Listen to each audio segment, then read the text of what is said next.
In earlier videos, we covered what constitutes a limited partnership and how investors can enter and exit these opportunities.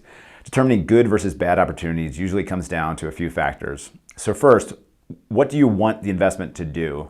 Is it to grow your equity egg? Is it to produce cash flow to live off of? Is it for tax benefits or some combination of those items? Once you determine what you want from the investment, look for funds of project-specific deals that meet those goals and also have an investment thesis or concept that makes sense to you.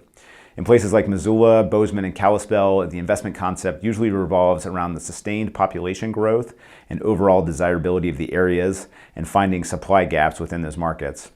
As an example, there's a profound lack of housing in Missoula, coupled with population growth of 1.8 to 2% per year. Investing in housing projects, whether it be for apartments, build-for-rent single-family communities, or even condo projects, relies on the rising tide of population growth to carry rents up in the coming decade. What other gaps exist in the current market? In Missoula and Bozeman, there's also severe lack of quality flex warehouse offerings.